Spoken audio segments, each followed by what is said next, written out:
po hindi ko rin na ano, dito sa atin meron kasi narinig ko ang aking monitor ngayon ay ang radyo na nandoon sa CR. Malakas po 'yon. Meron sa radyo merong sound. Sabi ni 9020, meron po sa radyo, meron pong sound. Oo, pero doon sa sinasabi nila ng mga nakikinig sa atin sa Facebook Live, hanapin ko nga, baka pupunta po ako ngayon sa Facebook Live, tingnan natin kung may sound. Okay? Hanapin natin. Kasi sa Facebook Live daw, wala tayong sound. Tingnan natin, baka, ba, natin? Check natin kung wala. Okay, anyway, yan ang ating mga tikyan. Okay. Okay, meron ba? Okay, sandali check natin kasi ito po. Okay. Okay. Meron na ba? Okay, meron na. Meron ako nito. Marian, meron na. Pero sa radyo meron po. Okay, watching. Meron na po. Okay, meron na yata. Paki-check lang. Thank you very much po sa mga feedback ninyo. No, sa mga nakikinig, maganda po kasi talaga nagpi-feedback tayo, parang malalaman din namin kung yan, ikabubuti yan. Maganda yan po yan. Okay? So huwag kayong mahihiya. For after all, maganda po nagpi-feedback. Minsan, ang technical po, ang ibig sabihin, technology po kasi, ang technology talagang ganyan. So anyway, so meron na po. Ipagpatuloy ko po. So in other words, sabi ko nga, kahit napagal ako, nagbulos-tulos ako, pawisan ako kaya ito. Bago ako nagpa-Manila, anyway, di ako nagda-drive. May driver ako itong panahon. May driver. So anyway, pag sabi ko, siyempre, discontented, frustrated ako Kasi, alam mo, sa akin kasi, any good opportunity, maganda pong, pagkakataon na makagawa ka ng kabutihan, gawin mo. Okay? Gawin mo lagi. Baka yan ang tandaan po natin baka yan ang huling panahon mo makagawa ka ng kabutihan. Di ba? Kaya nga, anumang kabutihan na dapat gawin, gawin mo na. Huwag mo nang ipagpaliban. Pero sabi ko nga kanina, minsan, may mga, hindi naman lahat ng mga empleyado, may mga empleyadong tawagin nga natin sa Bicol, maisipon. Sabi, maisipon. No? Matabang ako sa imo, Father, pero tulungan mo muna ako, bigyan mo muna ako. Pag hindi ba ako binigyan, hindi ka tutulungan. Okay? Ganun ba yon? Alam mo, ang paggawa ng kabutihan ay do not expect na in return. Yan mo, at least, sabi ko nga, at least, bago ako nakalis sa Manawag, sabi ko sa driver, at least, nakagawa tayo ng kabutihan. Napakaganda po yan. Kaya, anumang kabutihan, no, o pagtulong, ay dapat hindi panghinayangan.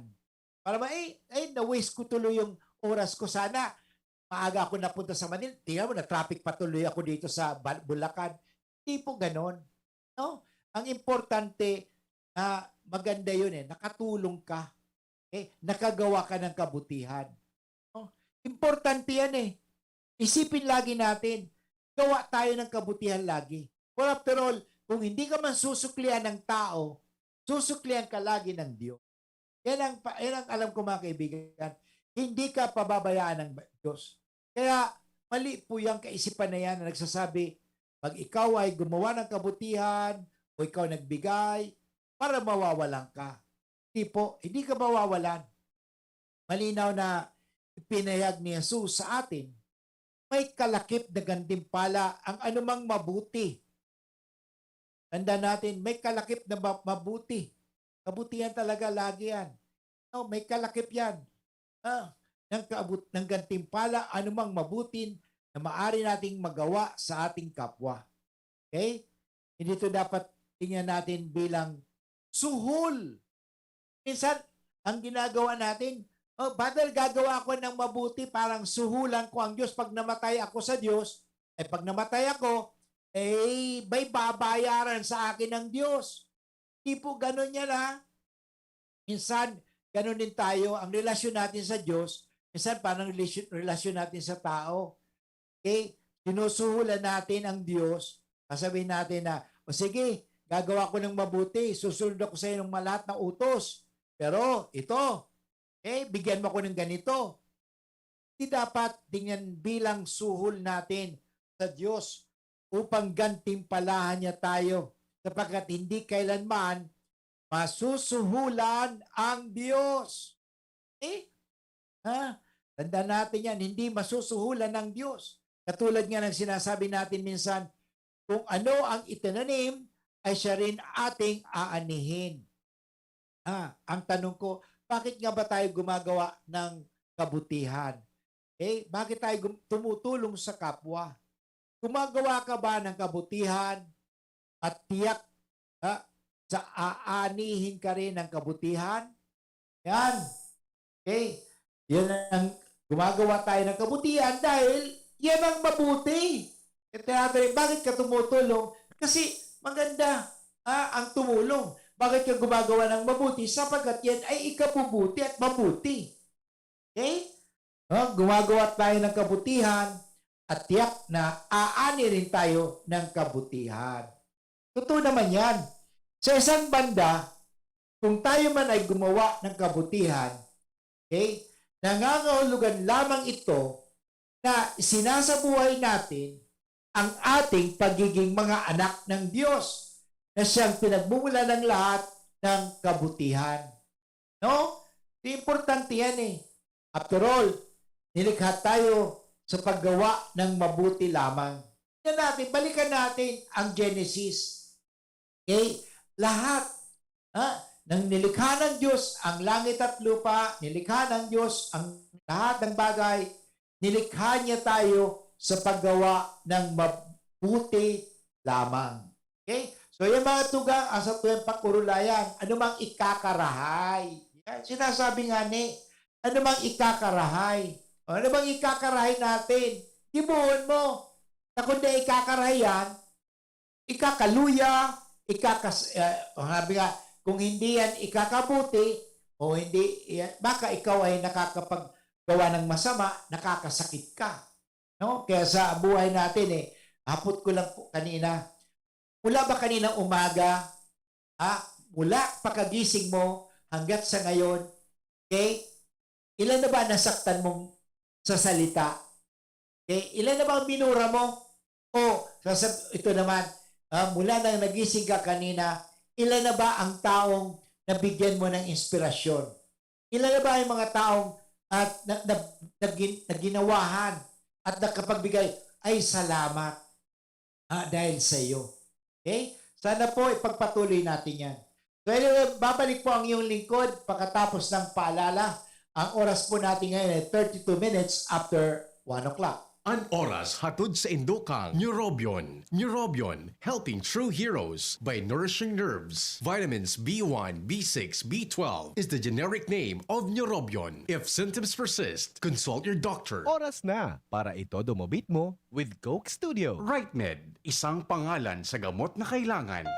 Thinking about quality learning towards quality education? Divine Word College of Legazpi is always here to deliver what you need for education. In the face of the pandemic, this school year 2021-2022, DWCL continues to offer quality academic programs and services through flexible learning platforms. DWCL is a prestigious, service-oriented Catholic institution with PAASCO Level 2 re-accredited programs. It nurtures young people to become moral and intellectual professionals, individuals with dignity, integrity, and service orientation, God-loving persons who want to make a difference in the world. The online and on-site enrollment processes for grade school, junior high school, and senior high school are now going on. The start of classes will be announced later for college and graduate school program. The online and on-site enrollment for summer classes will be on June 15 till 16, 2021. Classes will start on June 21, 2021. Then, the enrollment for the school year 2021-2022 first semester will be on July 5 till August 10, 2021. Classes will start on August 11, 2021. No tuition fee increase and reduced miscellaneous fees. Divine Word College of Legazpi helps you realize your dreams. For increase, please visit the Admission, Guidance, and Testing Center or check out our website dwc-legazpi.edu and our Facebook page. You may also contact telephone numbers 480-2148, 480-3108, or mobile number 0910-371-8602. Divine Word College of Legazpi is concerned with your safety and your future, your success, our word. Dr. Aquino here with today's ginhawa tip. Para may bilis ginhawa sa sipon, kailangan ng fast-acting na gamot that protects your respiratory cells against sipon-causing viruses at mapabilis ang recovery. Minsan kasi, di sapat pagpahid lang ang solusyon. Bitin ang ginhawa. If symptoms persist, consult your doctor. Di sapat ang pahit-pahit sa sipon, kaya para may bilis ginhawa, dapat mag-Neozep ka na. Neozep for complete cold relief in as fast as 15 minutes. Unilab yan. Phenylephrine, hydrochloride, chlorpheniramine, maleate, paracetamol is the generic name of Neozep. If symptoms persist, consult your doctor. Neozep, ang mabilis sa sipon at lahat ng kasama nito. Yan si Kong Joey Salceda, may tabang sa edukasyon. Yan si Kong Joey Salceda, problema ta may solusyon. Yan si Kong Albayano, orgulyo, an idol ni paglaom. Yan si Kong Joey Salceda, ang ligasiya niya rumdo. Infrastruktura mga tinampo, sa tabang niya may eroplano. Tapos na plano, yao na mismo ang makikinabang permita. Wo garantisado ang pakagibo kan Bicol International Airport yo. Kada ko lang matatawanin trabaho sa segundo distrito Albayano. Yan si Kong Albayano, orgulyo, an idol ni paglaom. Yan si Kong Joey Salceda, ang ligasiya niya rumdong.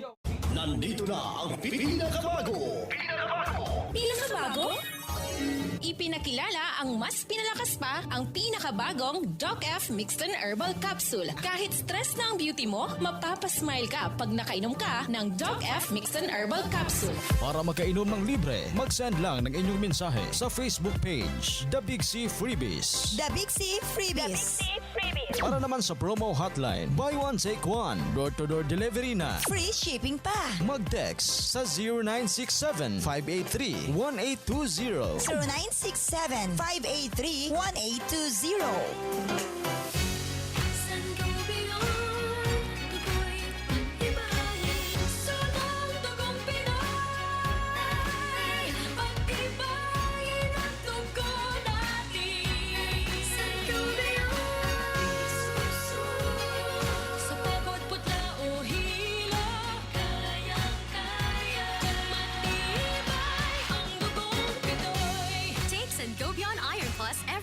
With proper diet and exercise. Multivitamins plus minerals is the generic name of Sangobion Iron Plus. If symptoms persist, consult your doctor.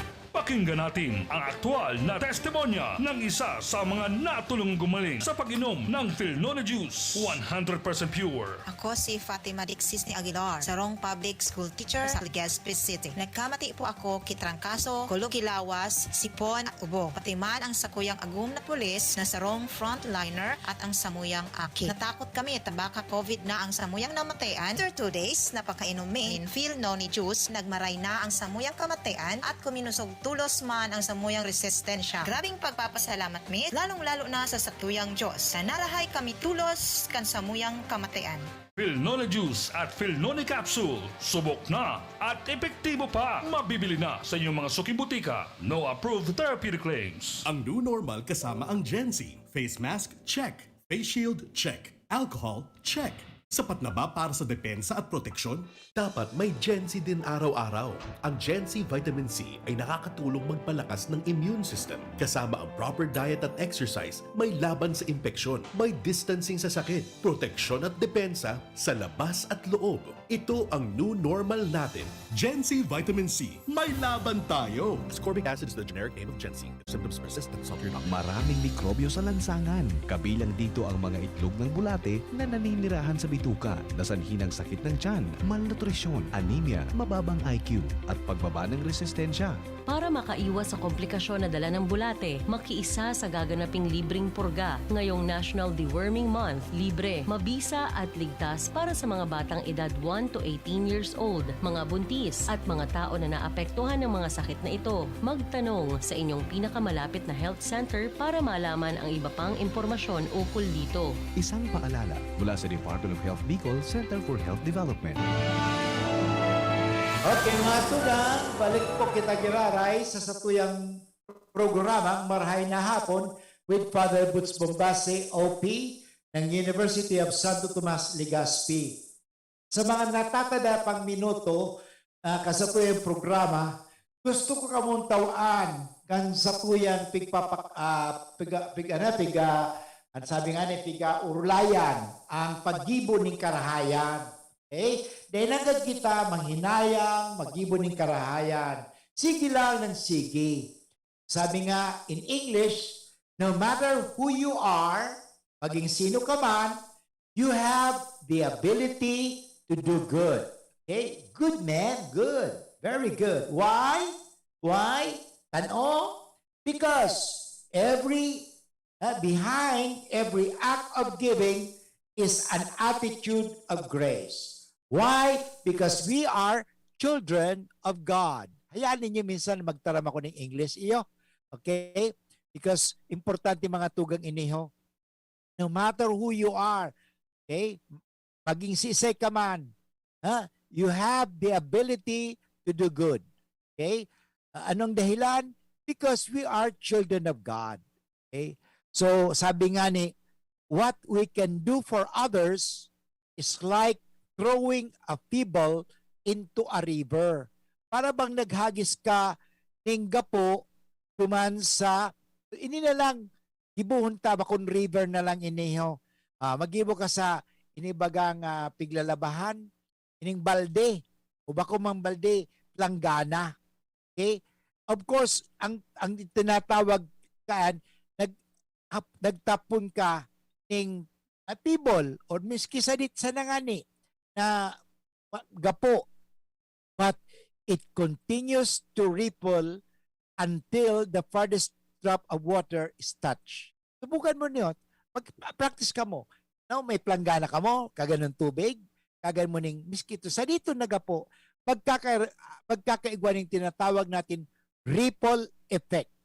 Okay? Mahali mo baga nag-ano ito from the center hanggang nagduduman sa ano itong sa dito na bilog nagdadakula sa bilog. Yan ang tawag na ripple effect sa buhay. Araw kang gibuhon takaan. Kita mga tagasunod ni Kristo, tinanggad kita manghina paggibo ng karahayan because may tinatawag natin na ripple effect. Okay? Yan po. Take it from the words of the same world's greatest heroes who sought not self-glory or fame, but the movement that occurs from impact change. Isa sa panahon na magayuno na sinabi ni Martin Luther King Jr. Okay? Gayunin mga tugang sinabi niya, life's most urgent question, what are you doing for others? Ayun na ba nga hapot yan sa tuya? Okay? Sabi ni Martin Luther, I have one question to ask. What are you doing for others? Ano ba ang ginigibutan mo niyan? Halimbawa, yan importante, may ginigibo kita ng ikakarahay sa lambang saro. Magayunan niyan. Sabi pa ni Mother Teresa ng ngunyan, Santana, the Saint Mother Teresa of Calcutta. Sabi niya, give your hands to serve and your hearts to love. Itauta ang satuyang mga kamot parang makapaglingkod at satuyang mga puso parang kita magkamuot. Yan. Yan magayon ng mga tugang iyan. Okay? The smallest act of kindness is worth more than the greatest intention. Sabi nila, sana. Intention. Kaya okay? Sabi nga, magayuno sa tataramon, pero mayo man sana. Okay? O, isa pang magayuno na sinabi ni Anne Frank.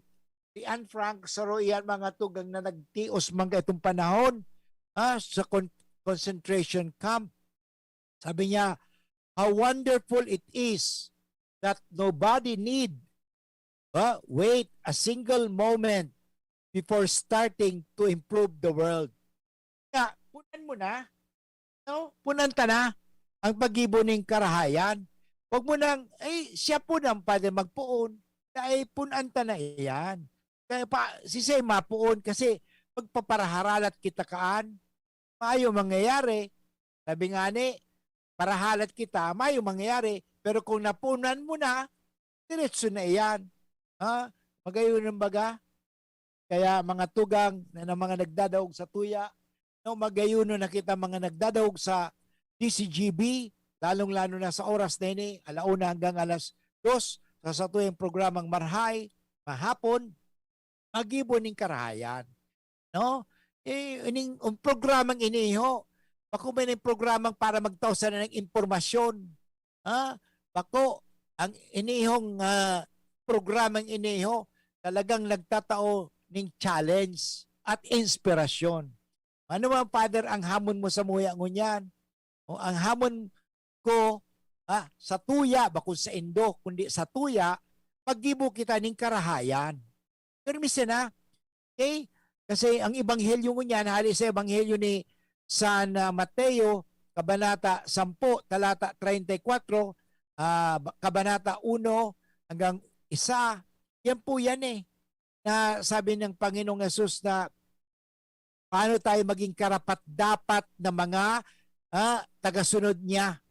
Okay? So, ano ba ang tunay na karapat-dapat na tagasunod ni Kristo? Yung bang mga sumusunod sa nguso, wala sa puso. Sinasabi nga, lip service o heart centered or heart o hand. Okay? Kaya sabi ng Panginoon, maliwanag iniho, hindi karapat dapat sa akin ang mas magmahal sa kanyang ama o ina kaysa sa akin. Hindi karapat dapat sa akin ang mas magmahal sa kanyang anak kaysa sa akin. Okay? Yun. Ibig sabihin talaga, dapat i-priority natin ang Panginoon. Okay? Priority natin.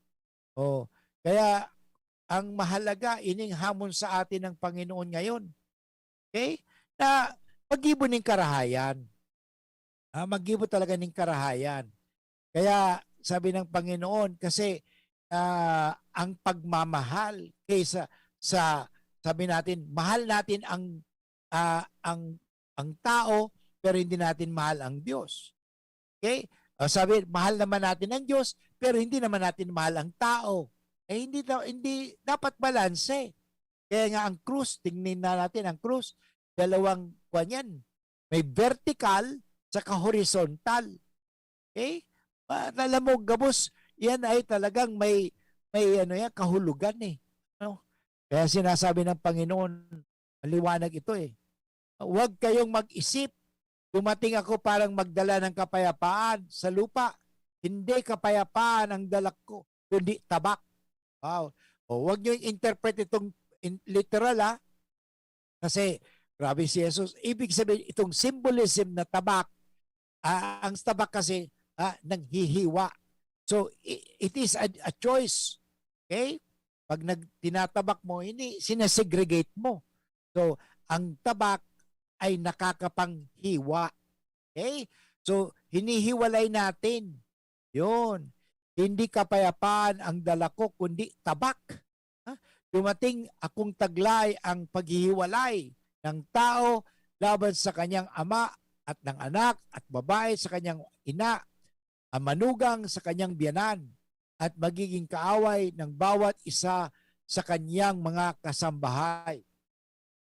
Mga tugang inihong ibang iniho, talagang medyo hamon sa ating lahat. Pero magayunon ini yung sasabihin ko sa inyo mga tugang na ini talaga, no? Halimbawa, ini mismo talaga ini talagang nag-shake sa tuya. Okay, sinasabi nga ni inyo, if you are a doctor who will tell you, follow when a patient begs to be admitted in the hospital you work at. Okay? Kasi minsan, ini talaga ang ano dito talagang, halimbawa ito, who will listen to you when homeless families ask for accommodation? God or your spouse who cannot admit other people in your home? If you are a doctor, who will you follow? Ang susundin mo. When a poor patient begs to be admitted in the hospital to work at, God or your colleagues? Remember, the people closest to us can be the first ones to hate us when we listen and give it to God's insistence. Yun. Kasi minsan, ang tinutupad ng ibang tao, yung gusto ng tao, hindi yung gusto ng Diyos.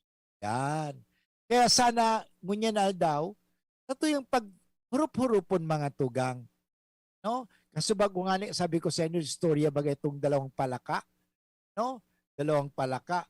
So, talagang, kung pakikinggan natin ang tao, panghinaan tayo. Pero kung pakikinggan natin ang Diyos, hindi tayo panghihinaan. No? Kundi tayo magkakaroon ng lakas. Kaya lang, dadan tayo ng hirap. Ano? Kasi kukutsain ka ng tao eh. Okay? Kukutsain ka ng tao. Alam mo, gusto kong iparinig sa inyo itong kwentong ito, O sige, anyway, paparinig ko sa inyo habang may oras pa tayo. Ito pong kwentong ito. Nung minsan daw po merong kwento tungkol po sa dalawang palaka. Naglalaro po sa hardin.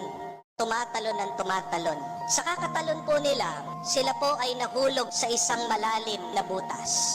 At gusto pong tumakas ng dalawang palaka. Kaya naman doon sa butas, sila po ay lundag ng lundag pero napakalalim po ng butas. Lundag pa rin sila ng lundag. Narinig po sila ng ibang palaka. Dumating yung mga ibang palaka, tinignan sila at nag-usap-usap po yung ibang palaka. Sabi nila, wala na, patay na mga ito. Pero talon pa rin po ng talon yung dalawang palaka. Biglang sumigaw po yung mga ibang palaka na nakatingin. Sabi nila, wala na, patay na kayo, tumigil na kayo, sumuko na kayo. Ito pong isa sa mga palaka nakinig, huminto, namatay. Pero yung isang palaka, hindi po tumigil. Lumulundag pa rin na lumulundag. Gustong tumakas. Yung pong mga ibang palaka na nakatingin, sigaw pa rin ang sigaw. Sabi nila, give up! Tumigil ka na, sumuko ka na, huwag ka na magpapagod.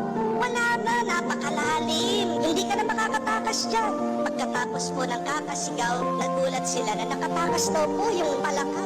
At pagkatakas po niya, nilapitan po ng ibang palaka, tinatanong, paano mo nagawa yun? Ang galing mo, nakatakas ka. Sumagot daw po yung palaka, sabi niya, ha? Ano? Bingi po pala. Pagkatapos sabi po ng palaka, doon sa mga ibang palaka, salamat ha? Kasi nung nakita ko kayo, sumisigaw kayo. Sabi ko sa sarili ko, ang bait-bait naman ng mga palakang ito. Sinusuportahan ako, ini-encourage ako, chinichir ako. Kaya ako, lumakas yung loob ko. Kaya sabi ko, sige na nga, andito itong mga ito. Sinusuportahan ako, lumundag na ako na lumundag. Salamat ha. Buti na lang, bingi yung palaka. Anong gagawin po natin pag marami tayong naririnig na masama galing sa ibang tao? Kailangan lang natin takpan ang ating mga tenga. Be deaf at the negative comments of other people to you. Narinig din po natin sa ating ebanghelyo, nung papunta po si Jesus na sa bahay, biglang merong isang tao dumating, sabi niya, wag mo nang papagurin ang ating Panginoon, patay na yung anak mo. Sabi po ng ebanghelyo, hindi daw pinansin ni Jesus ito at dumiretso siya. I-continue. Yan po yung sikreto ng masayang buhay. Pag marunong ka na huwag mong pansinin yung mga paninira ng ibang tao, magiging masaya ka. Gusto niyo po bang ma-depress? Kung gusto mong lumungkot, punta ka sa Facebook, magbasa ka ng comments. Gusto niyo pong maging masaya, ito po yung gawin niyo. Always listen to the Word of God. Shut your ear. Okay, mga tugang yan nga ni. Gusto mo talagang ma-inspire per me, Pakinggan natin ang salita ng Diyos. Ang tataramon ng kagurangnan. No, pen may kang makakagibon ng karahayan. Yan ang importante. Sa buhay ta, kadakol talaga mangungutya sa iyo. No? Pero sabi nga, digdi, huwag kang manghinayang sa pagtulong, sa paggawa ng mabuti. Sige lang. Kasi after all, nandiyan talaga ang buhay ng isang Kristiyano. No? Yan ang hamon sa atin ni Kristo rin sa araw na ito na tinatawag na kasi palaging binabalansin natin. Ano lang sasabihin ng tao? Sinasabi sa ebanghelyo nga nakikita natin ano lang sasabihin? Ito sabi ko kanina sa ano lang sasabihin ng kasama ko? Ano lang sasabihin ng mga kasama ko? Pero ano ba talagang dapat itatanong natin? Ano bang magandang itanong? Ano bang sasabihin ni Kristo? O ano bang sasabihin ng mga kasama ko? Yan. Kaya talaga minsan yun ang hamon sa atin ngayon kasi minsan padadala tayo. Sabi ng tao, di kung hindi, alis ka dito. Sabihin pa, kaya minsan talaga maraming mga kinukutya, pinahihirapan. Dahil sa Kristiyano na yan Pero hindi ugali ni Kristo. Ang ugali niya mundo. Kaya nakapagpapahirap, nakakasakit, nagbibigay ng sa halip na makabigay ng kahinaan ng lakas, nakakapanghina. Bakit? Dahil sa sakit. Bigay ng sakit, nananakit. No? Tayo mga Kristiyano ay hindi dapat mga taong nananakit. Kundi tayo mga Kristiyano ay dapat maging mapagmalasakit. Okay? So yan po ang hamon natin ngayon sa araw na ito. No? Sa ebanghelyong ito. Na sige lang. Ano mang mangyari sa atin, gumawa ka lagi ng kabutihan. No, to witness sa pag alam mo, sabi ko nga sa buhay ko dito ay sister, nakabigay naman tayo ng kasiyahan, nakatulong na naman tayo. So of course, hindi material huwag mo titingnan lagi na pag tumulong ka kailangan pera. Hindi naman kinakailangan, Father, wala ka namang binibigay na tulong sa akin. Hindi ka naman nagbibigay ng pera sa akin Wala ka na itutulong. Ganun ba? Kung ang tingin natin lagi, pag tumulong ka, pera, ay hindi ganun po. Ang importante, ang mahalaga dito, tinatawag natin, totoo, kailangan natin ng pera. Pero sa kabila niyan, maaari tayo makatulong sa pagbibigay ng ginhawa, sa pagbibigay ng inspirasyon. Kasi may mga taong ganun din minsan hindi ako kasi sinasabi, ay Father, wala ka naman na itutulong sa akin, wala ka naman nabibigay sa akin na pera. Ganun ba? Ang tingin ba natin sa pagtulong, pera, o pagbigay ng panahon, pagbigay ng talino? Di ba pagtulong yan? Kasi ang tinitingnan natin, you only give treasure. But how about time? How about talents? Yun. Kaya minsan may mga taong ganun Alam mo, ang importante, kahit hindi ka nakapagbibigay ng pera dahil ikaw mahirap lang, tulad ko, pero nakapagbibigay ka ng inspirasyon sa kapwa. Yun, nakakapagbigay ka po. Yan ang importante mga tugang. Huwag mo sasabihin, kasi minsan may narinig ako, Father, paano naman ako makakatulong? Wala naman akong pera. Sabi ko, may kakayahan ka. Okay? Nung parish priest po ako, minsan may narinig ako, mga parishioner, Father, mahirap lang kami, wala kaming maitutulong. Mali po yan, maling-mali po yan. May maitutulong kayo. Kahit kayo walang pera, anong maitutulong ninyo? Halimbawa, wala kang pera, may lakas ka naman maglinis ng simbahan. Okay, nakatulong ka na, hindi ba? Nakapagwalis ka ng simbahan, nalinisin mo yung simbahan. Hindi ka nagbigay ng pera kay Father, pero naglinis ka ng simbahan. Hindi ba pagtulong yan? Ako, binibigyan ko yung mga parish leaders, yung mga parishioner na Ganon, na mahirap. Tapos binibigyan ko sila ng certificate. Kung naliba sa eskwela may certificate of itong taong ito ay masipag. Okay? Bigyan mo siya, certificate lang naman yun. Pero the moral boast, kaya meron akong every month, nung parish priest ako, may parish recognition ako every month. I always see yung mga tao, lalo mga nagbibigay hindi pera, ang binibigay nila panahon.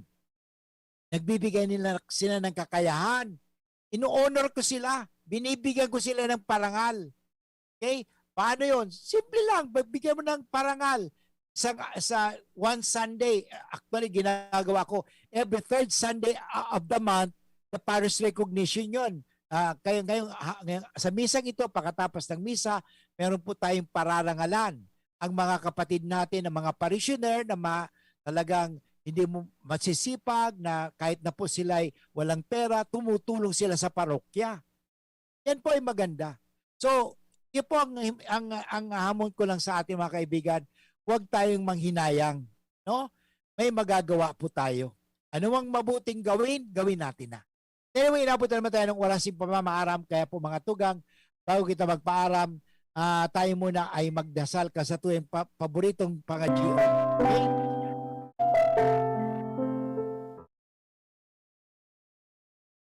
Sa ngalang Ama at ng Anak at ng Espiritu Santo. Amen. San Miguel Arcangel, ampunin mo kami sa labanan at bigyan bantay ka nawa namin sa kalupitan at sa mga silo ng demonyo. Sugpinawas siya ng Diyos na pinagmamakaawa namin sa iyo. At ikaw, Prinsipe na mawakbo sa langit, sa kapangyarihan ng Diyos, iburid mo sa kailaliman ng impyerno si Satanas at ang lahat ng malulupit na espiritu na gumagala sa sanlibutan at nagpapahamak sa mga kaluluwa. Amen. Sa ngalang Ama at ng Anak at ng Espiritu Santo. Amen. Diyos mabalas po sa inyong gabo sa naginanyog sa tuyong programang Marahay na Hapon ni Father Butch Bombasi OP. Sana po pagpatuloy natin lagi ang mag-ibon ng karahayan. Mag-isip ng karahayan. Okay? Mag-isip ng ikakarahay, mag-ibon ng ikakarahay. Bakit?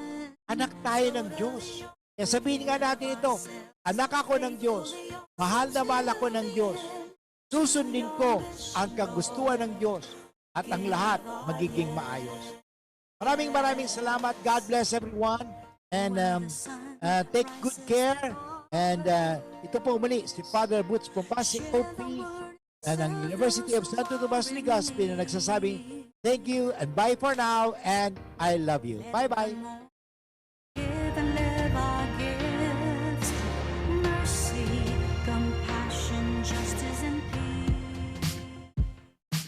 It's happening! The BTS meal is now available at McDonald's. 10-piece chicken McNuggets, a Coke, fries, and 2 new sauces, sweet chili and Cajun, inspired by sauces from McDonald's South Korea. Careful, they have a little kick. The BTS meal. Get it now at a McDonald's drive-thru or order via McDelivery while you can.